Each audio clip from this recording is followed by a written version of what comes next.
Assalamualaikum murid-murid. Hari ini kita akan mempelajari Pendidikan Islam tahun 1. Tajuknya Teladani sifat siddiq Nabi Muhammad SAW dalam bidang sirah. Baiklah, objektif pembelajaran kita pada hari ini ialah selepas proses pengajaran dan pembelajaran, murid dapat yang pertama, menyatakan sifat Nabi Muhammad SAW yang unggul dengan betul. Kemudian yang kedua, menjelaskan sifat siddiq Nabi Muhammad SAW yang unggul dengan betul. Sebelum kita memulakan pembelajaran, marilah bersama-sama kita membaca surah Al-Fatihah, doa sebelum belajar dan berselawat.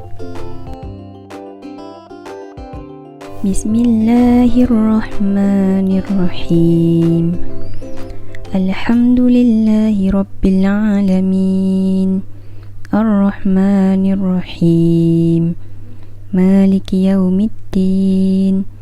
Iyyaka na'budu wa iyyaka nasta'in. Ihdinas siratal mustaqim. Siratal ladzina an'amta 'alaihim غير المغضوب عليهم ولا الضالين آمين بسم الله الرحمن الرحيم اللهم افتح علينا حكمتك وانشر علينا من خزائن رحمتك يا أرحم الراحمين Allahumma salli ala Muhammad wa ala ali Muhammad.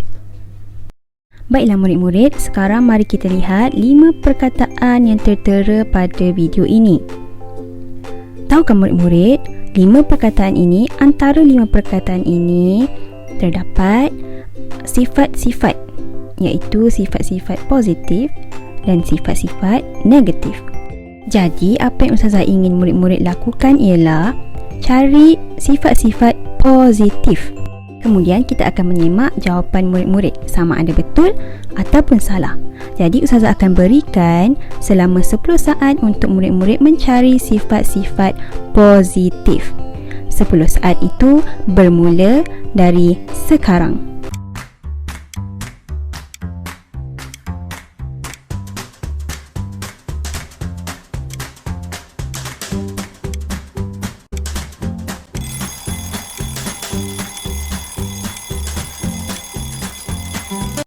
Masa telah pun tamat. Jadi jawapannya adalah, apakah jawapannya murid-murid? Jawapannya ialah sifat positif yang terdapat antara 5 sifat tersebut ialah bercakap benar, ikhlas dan pemurah.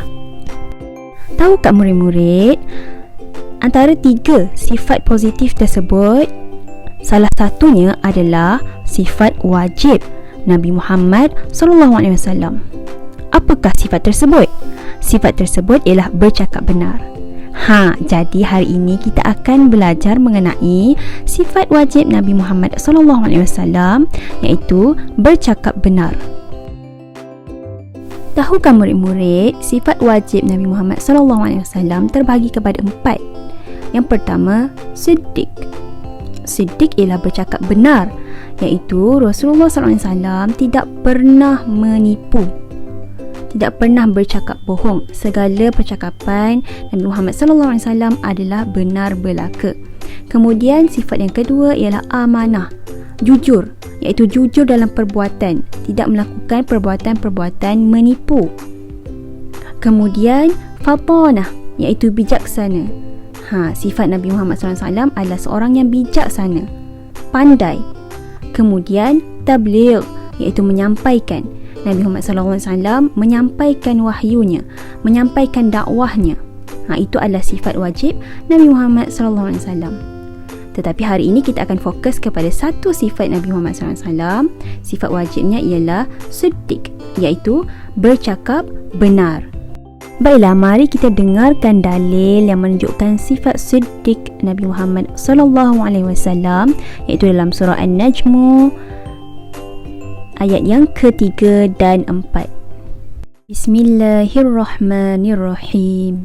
وما ينطق عن الهوى إن هو إلا وحي يوحى.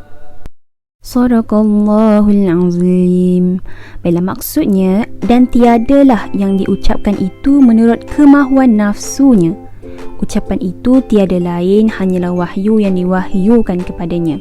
Maksudnya di sini, setiap apa-apa yang diucapkan, apa-apa yang dicakap, bukanlah menurut kemahuan nafsunya. Maksudnya bukan mengikut kemahuan hatinya, bukan mengikut apa yang dia hendak cakapkan, tetapi itu tiada lain hanyalah wahyu yang diwahyukan kepadanya. Maksudnya sini, setiap percakapan adalah datangnya daripada wahyu yang telah diwahyukan kepadanya. Siapakah dia ini? Iaitu Nabi Muhammad SAW. Jadi setiap ucapan Rasulullah SAW adalah berdasarkan wahyu yang telah diterima. Jadi dalil ini, surah An-Najm ayat yang ketiga dan keempat ini bertepatan dengan sifat wajib Nabi Muhammad SAW, iaitu siddiq, bercakap benar, kerana setiap wahyu yang diterima adalah benar belaka. Baiklah, murid-murid dah fahamkan apa maksud siddiq, iaitu bercakap benar. Jadi sekarang mari kita kenali sifat siddiq Nabi Muhammad SAW. Sifat siddiq pertama ialah Rasulullah SAW sering bercakap benar dan berterus terang. Sifat yang kedua ialah baginda bercakap berdasarkan wahyu, perintah Allah dan petunjuk daripada Allah SWT. Kemudian yang ketiga, semua perkara yang Nabi sampaikan adalah benar dan pasti berlaku. Keempat, baginda tidak pernah berbohong bahkan ketika baginda bergurau. Baiklah, kita lihat pula kepada kepentingan apabila kita mengamalkan sifat siddiq, iaitu sifat wajib Nabi Muhammad SAW. Kepentingannya ialah kita akan dipercayai dan disukai oleh sesiapa sahaja apabila kita mengamalkan sifat siddiq. Kemudian, kita juga akan mendapat pahala. Yang ketiga, kita akan dijauhi daripada neraka. Baiklah, sebentar tadi Ustazah sebutkan kepentingan-kepentingan apabila kita mengamalkan sifat siddiq. Tetapi bagaimanakah cara untuk kita mengamalkan sifat siddiq? Caranya ialah dengan beriman kepada Allah dan Rasul-Nya, bersahabat dengan rakan yang baik, dan yang terakhir, berani untuk bercakap benar. Baiklah, sampai di sini sahaja pembelajaran kita pada hari ini. Ustazah harapkan murid-murid dapat mengaplikasikan atau mengamalkan sifat siddiq, iaitu bercakap benar, walaupun dengan sesiapa sahaja murid-murid bercakap. Jadi, kesimpulannya, kita wajib mencontohi sifat siddiq Nabi Muhammad SAW. Sehingga berjumpa lagi. Assalamualaikum warahmatullahi wabarakatuh.